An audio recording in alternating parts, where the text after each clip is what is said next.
Praise and glory to Yahweh Bashim Yahshua Bashim Kakadash. Double honors to the elder apostles, great millstone, and salutations to you. I can teach all truth and sincerity. Um,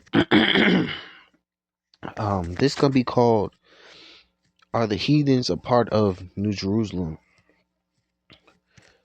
And I'm gonna start in Isaiah chapter 14 and verse 1. It says, "For Yahweh will have mercy on Jacob and will yet choose Israel and set them in their own land, and the strangers shall be joined with them, and they shall cleave to the house of Jacob." And excuse me, Salakia. Um, uh, the Israelites, who are the so-called Negro, Latinos, and Native Americans, we're going to be brought back to our own land. The election of the nation of Israel will be delivered into the chariots and be brought back to the land of Israel. When Yahushua comes back. Um, you know, be delivered into chariots, receive those new bodies, and those those Israelites that are scattered amongst the heathen that may look like the heathen, who are not who are scattered across the four corners of the earth, they're gonna come back. Um, they're gonna return back to their heritage, return unto Yahweh Shai, and be brought back to the land with the children of Israel. The great multitude which who are spoken about in Revelations, who may look like the heathens that they were scattered amongst. Um, they're gonna come back and cleave to their heritage and return unto Yahweh Bashem Yahushai. Um, um, because salvation is only for Israel; it's not for everybody. The heathens are going to go into captivity under the children of Israel, because the Israelites are going to be the immortal rulers who are going to govern the earth in righteousness forever. So the kingdom of heaven, um, which is the kingdom of Israel, New Jerusalem, will only have Israel, governing the headquarters of the earth, which will be New Jerusalem. Only have Israel, receive the benefits of the kingdom. The heathen will only be captives, and you know they'll be given back, land. uh, but Esau, Esau Edom will not receive land. He'll be destroyed after he served his sentence, building up our kingdom for free. But the rest of the heathens outside of Esau, they will be given land, and they'll still work for us. You know, they'll still be under us to serve us, because in our kingdom they'll have continual employment. But that's what they're only what's the word? They're only being delivered, or the elites of this society are being preserved for slavery. All the elites of each society are being preserved for slavery. You know, um, Especially the elites of Esau, Edom, um, and the elites of the heathen, the Gentile leaders who are the elites of their society. They are being preserved for captivity. That's their role in the kingdom. All the heathens will be our captives. That is their role they're going to play in our kingdom, in the kingdom of heaven to come.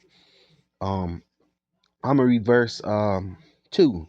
This is Isaiah 14, verse 2. It says, "And the people shall take them and bring them to their place, and the house of Israel shall possess them in the land of Yahweh for servants and handmaids. and they shall take them captives, who captives they were, and they shall rule over their oppressors. So we're going to rule over our oppressors. We're going to take these heathens who oppressed us while we were captives under them.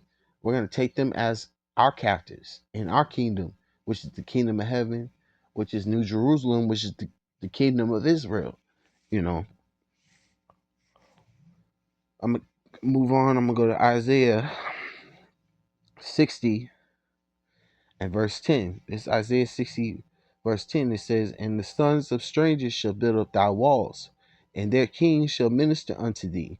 For in my wrath I smote thee, but in my favor have I had mercy on thee." So they're gonna build up our kingdom, um, from the ground up. They're gonna build our palaces. They're gonna build up the walls of the kingdom of heaven. They're gonna build our streets. They're gonna lay down our foundations. They're going to become our servants and handmaids. All their substance that they have is going to be ours. Read verse 11. It says, "Therefore thy gates shall be open continually; they shall not be shut day nor night, that men may bring unto thee the forces of the Gentiles, and that their kings may be brought." So all their riches and all their gold, everything, all their possessions will be ours. Will become ours. Will be transferred to us. Um, you know, um, we transfer to our kingdom and our people.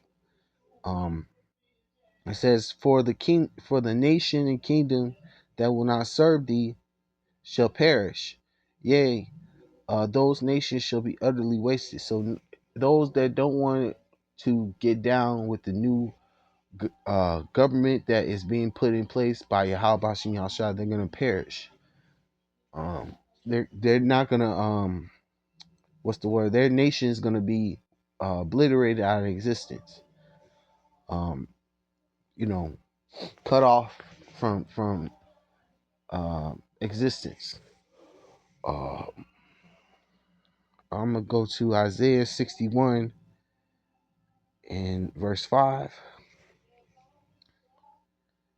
Okay, this is Isaiah 61 verse 5. It says, and strangers shall stand and feed your flocks, and the sons of the aliens shall be your plowmen and your vine dressers. So they're going to work our fields, our vineyards, our vineyards.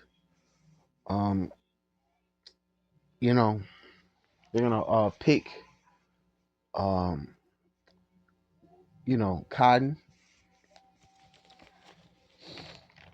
Um, they're gonna farm our our our fields. They're gonna be our slaves in our kingdom. Um, one of the jobs they're gonna have to do when um we come out, Lord, if I'm part of that number, when the men of the Lord come off those chariots, one of the jobs that the heathen has to do, they have to bury those bodies that are going to be over there in the valley, that are going to die. Those soldiers that are going to die over there in the valley of Jehoshaphat, when Yahushua comes and he appears over there, and then they stop fighting each other and up trying to fight Yahushua and the angels. They're gonna have to go and bury those bodies and clean up those bodies over there in the valley of Jehoshaphat. That's one of the jobs the heathen's gonna have. The ones that are being preserved from the destruction, they're gonna be in those bunkers. Those that are gonna be preserved in those bunkers, they're gonna go and have to bury those bodies over there in the valley of Jehoshaphat. Um, uh, so they're gonna be cleaning up that. They're gonna be building our kingdom for free. They're gonna dress our fields. Um, farm farm our animals. You know, do the duties of what we had to do when we were under their on their plantations. You know, doing the work on their plantations while they sat in the house and did whatever they felt like doing, you know. But anyway, this is Amos 9 and verse 12. It's Amos 9 verse 12 says that they may possess the remnant of Edom and of all the heathen which are called by my name, saith Yahweh that doeth this. Yeah, because we're gonna possess all the heathens, including Esau, Edom. We're gonna possess all 17 nations outside of Israel as our slaves, as our captives, as our concubines. You know, because the heathen women are going to be concubines of the men of of the Israelite men in the kingdom to come. You know, because the Israelite man is going to have many wives and many concubines, and have many children from those unions with those many wives and many concubines. So, um, we're going to possess all you heathens outside of the, outside our nation, who are going to be our captives, basically. The last scripture I'm gonna get is Psalms 2 verse 8. It's Psalms 2 verse 8. It says, "Ask of me, and I shall give thee the heathen for thine inheritance, and the uttermost parts of the earth for thy possession." Yeah, because you know it's a part of our heritage, our inheritance, to possess these heathens as our captives. You know, um, our our forefather Isaac gave Jacob, our forefather, he made him Lord of all his brethren, of all his brethren. Then that's Esau, that's Ishmael, that's the heathen nations. Over we've been made lords over the heathen nations to rule over them with a rod of iron, to dash them in pieces like a potter's vessel. That is a part of our heritage. That's part of our blessing as Hebrew Israelites. As the children of Israel, the children of God. That is a part of the kingdom. We're gonna possess these heathens as our captives when we get back put back in power under Yahweh Shai. Because that's a part of His blessing, part of His inheritance. And we're, you Lord willing, from part of that number, part of the election nation Israel, the election nation Israel are joint heirs with Yahweh Shai, and He has dominion of over everything. You know. So anyway, I'm gonna say all praise and glory to Yahweh Bashin, Yahshua Bashin, Kakadash. Double honors to the elder apostles, great millstone, and citations to walking and teach all true sincerity and shalom.